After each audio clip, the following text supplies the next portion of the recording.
Okay, good deal. Well, we'll go ahead and get started.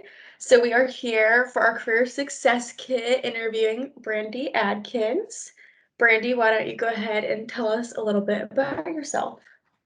Alrighty, thank you so much for choosing to interview me for this. This is a really cool thing, and I'm excited to hopefully have some good advice to share with anybody who will be listening to this. But like Clara said, my name is Brandi Adkins, and I am a recent graduate from Purdue University, and I am currently working for the Indiana State Board of Animal Health as an animal health specialist. I pretty much work with all companion animals for across the state. So yeah. Very cool, very cool. So can you tell us a little bit, an overview of your story, maybe your job search, interview, accepting process, if you've had any internships, if you ever had to negotiate on any type of that. But yeah. Yeah, so I had like a pretty broad job search. Throughout college, I held multiple different jobs. Since I am an animal science student, most of them kind of revolved around that world. But through college, I worked many odd jobs, just trying to get any kind of experience to build my toolbox for my future careers after Purdue. I did hold a few internships at some global companies. I worked at Covance for an internship, which is now called LabCorp. I would say that leading up to my position here at the Board of Animal Health, those jobs kind of helped, like I said, build my toolkit, but also give me like a competitive edge because I knew what I was worth to a company on a salary basis. Covance actually offered me a full-time job before I found my current position here at the Board of Animal Health. So I did not negotiate any internships just because, truthfully, some internships aren't paid at all. So I just kind of took what I got there. But when it came to them offering me a full-time position, I definitely was a little bit more keen on what I was going to get paid salary-wise and what kind of benefits each company gave to me. So when it came Mhm. to finding my career here at the Board of Animal Health, I definitely used the offer that Covance had given me to help negotiate my worth here at the Board of Animal Health. Great, yeah.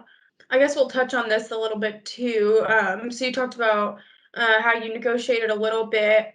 Do you feel like your internship and your job experience you had, because you had quite a few before you even got a full-time job, you were able to use those as leverage, saying, well, I have this, this, and this, and I think this is my worth for your negotiation?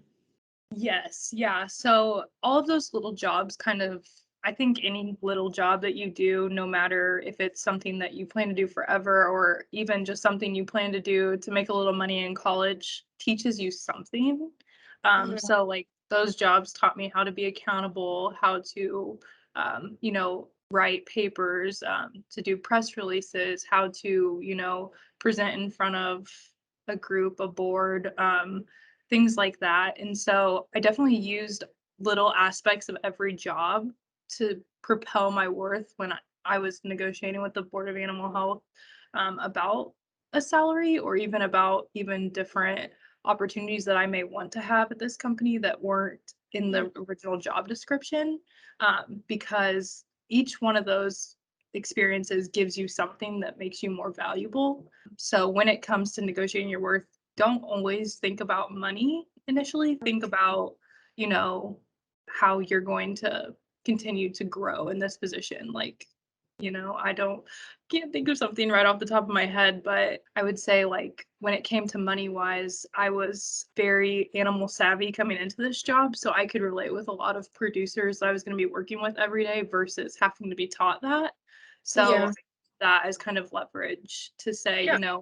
yeah, I can speak to farmers every day and kind of relate to what they're going through to kind of help them get those through those situations that we might face here at the Board of Animal Health. Yeah, that's great. So when you went through and you got your first offer, and I guess your situation was a little different because you had two offers sitting on the table, so you were able to leverage one against the other and kind of use that as a tool. How did you start the process? Did you have somebody help you with it? Did your parents help, a colleague? Did you talk to any of your friends, an advisor, anything like that? Yeah, I definitely spoke to my friends a lot because we were all going through the same situation as new almost graduates at Purdue.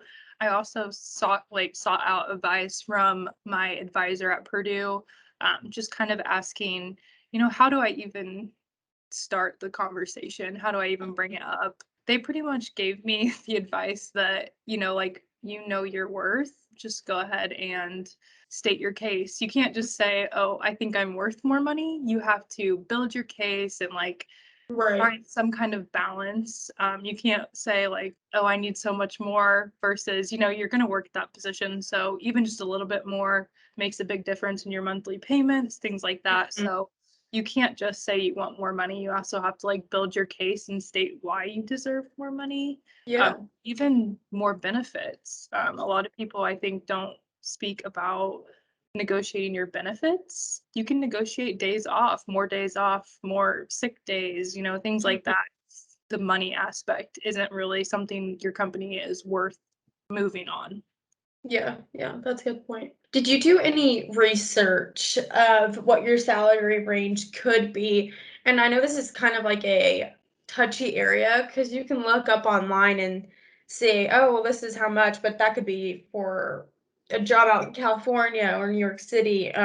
So did you do any research or did Purdue have any type of resource that you used for that? Yeah, I would say definitely do your research like you said, but also like like found that out through my animal science department Okay. because they gave us like a pretty realistic, okay, this is probably what you're going to make first year out of college. Hmm. This is something you can negotiate on, but this is the standard average for a first year bachelor's graduate in animal Okay. science. And then they had like multiple different companies and what those were.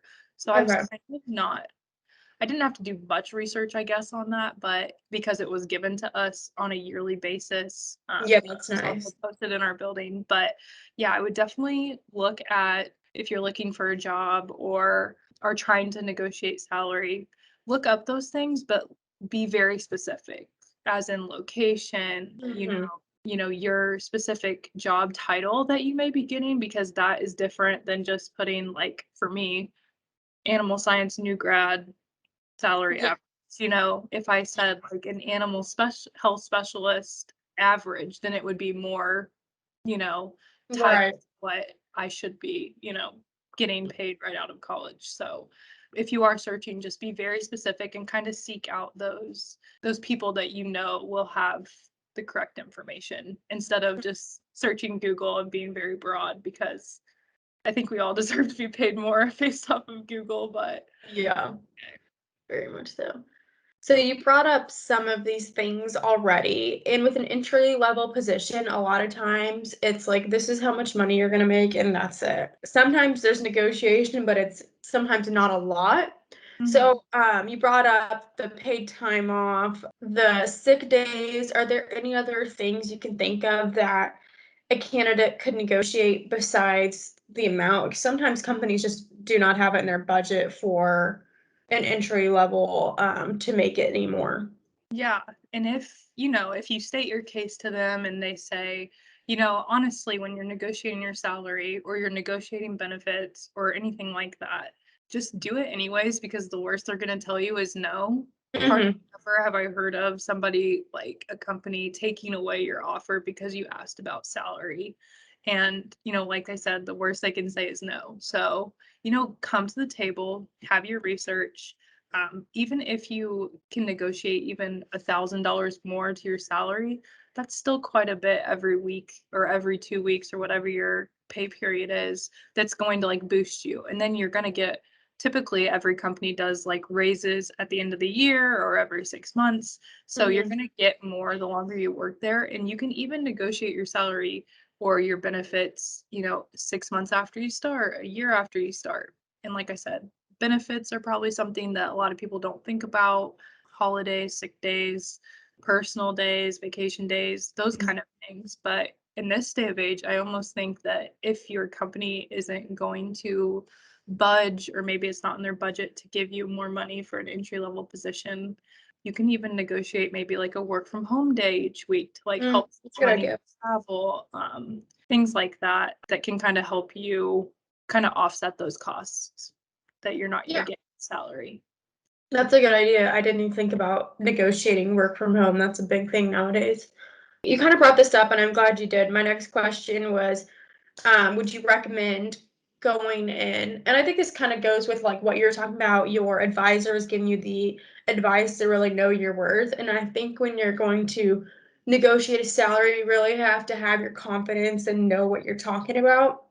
And Mhm. so if you come in and say something about, well, can I have my salary reviewed in 3 months or 6 months, and it's in your court, would you recommend doing something like that?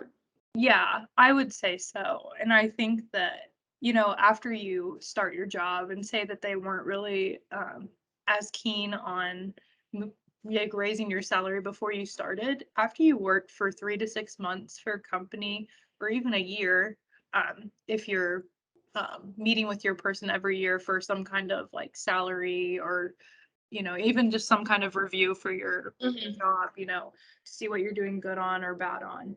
Use those results to help also fight your case. The company knows if you're a good employee, a good worker within those 6 months or within that year. And even if you feel like you are doing well in the job, but you don't think you're doing as much as you could to boost that salary, take on a different project. Go seek out your person and say, hey, I'm really caught up right now. Can I take on a project from you, just to help out or whatever? Because those things are also going to help you build your toolbox to say, hey, I've went above and beyond my work standards, outside of my job requirements, and I think that I do deserve a little bit more money based on that, or an extra personal day or an extra vacation day each year.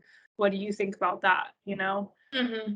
After you work for a company, they're going to know your performance. So use your performance and the things you do every day to boost yourself at those 6 months reviews or at those 1 year reviews and ask for a little bit more.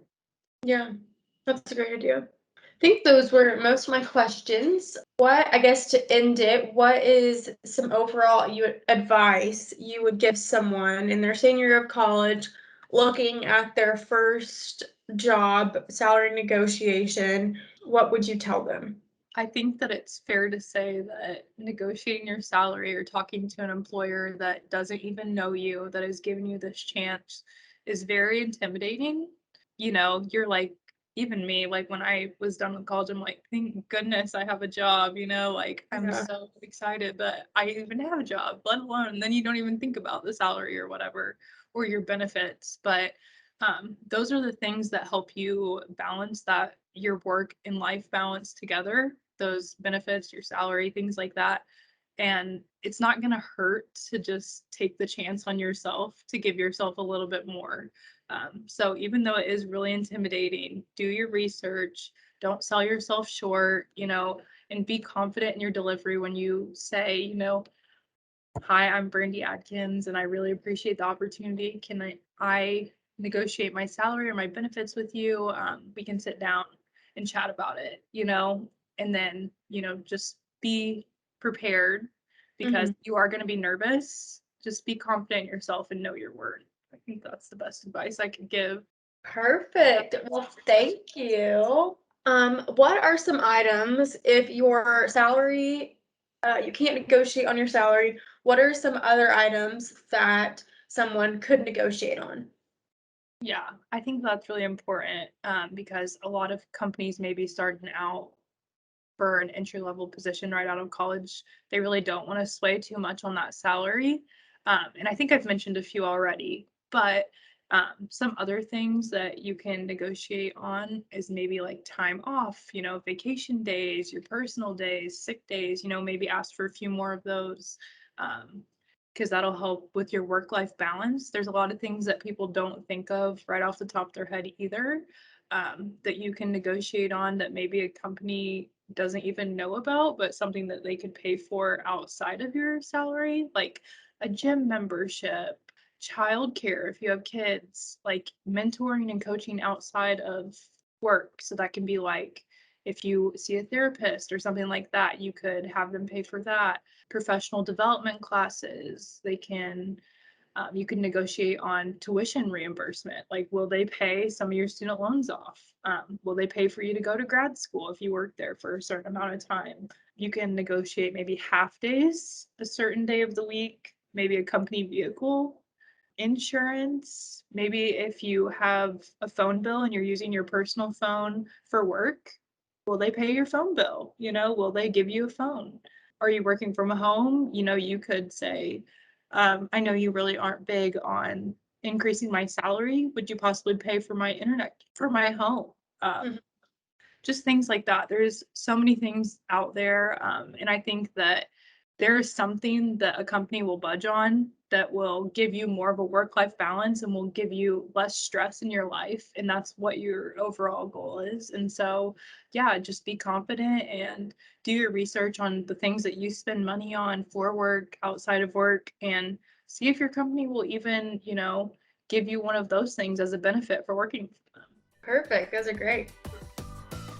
For more resources, visit agcareers.com and agfuture.org.